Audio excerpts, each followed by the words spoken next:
The ancient Vedic scriptures that were not written down for thousands of years, were passed orally, they were meticulously passed on. Not a single pronunciation was allowed to change. They were really rigorous. I'll tell you why they became rigorous. The ancient men realized this was something very important, very powerful, what they discovered, the idea of the spirit. So they were so fixated, make sure they don't lose it, that they were imposing severe discipline on what was transmitted or continued. So when a family would be given certain shakhas, a certain aspect of Vedas to memorize, and those poor children, I feel sorry for them, they would be asked to memorize. And if they get a pronunciation wrong, they get a stick, wham! They would be really punished, I can imagine. For thousands of years, a lot of this material was transmitted word for word with the correct pronunciation. In fact, at the moment, some Brahmins will say, if you don't get the pronunciation right, you get the negative effect. Instead of getting the positive, instead of getting a boon, it becomes a curse. Watch it. They'll frighten you. But the thing is, the reason was very simple. They recognized the validity and the power of these teachings. So they said, hang on to every word, every pronunciation. So they became fixated on that part. Sometimes they lost, the meaning was lost. But they got fixated. Repeat exactly. So it carried on. So that part, according to what I've understood, has remained unchanged.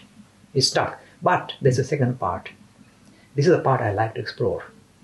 The way the Vedas are defined is very unique and very special. They're not set of scriptures that were written down or kind of discovered thousands of years ago, being passed on orally. The real teaching of Vedas is this. It says that if anybody in this room becomes enlightened now, and the spiritual experiences that he gains, he tries to give expression, use words to give expression of what spirit is all about. And the words come out of his mouth to give, if you like, expression to his spiritual dimension, spiritual experience.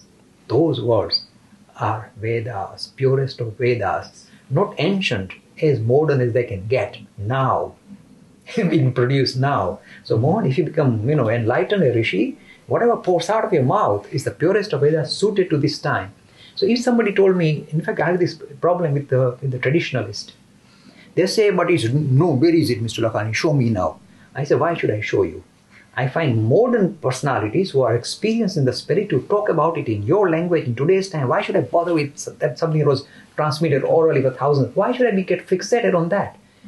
If that's the only thing you like, because old is gold and that's our inertia again, then go for it. It doesn't appeal to me. I would rather have a modern proponent. In fact, people that I subscribe to would say, why even listen to some other prophet? You become a prophet. Look, in fact, you know what's the aim of yoga? Is to turn you into a prophet of humanity. Because now you're talking about religion or spirit from experience. And whatever pours out of your mouth is the most charming stuff that can come out. This is the living yoga, living Veda, And that's what we subscribe to. Free e-learning course in Hinduism. To register, please visit www.hindu-academy.com. Talks on Hinduism. Sponsored by People Care. Encouraging caring for the elderly in their own homes. For more information, please visit peoplecare.com.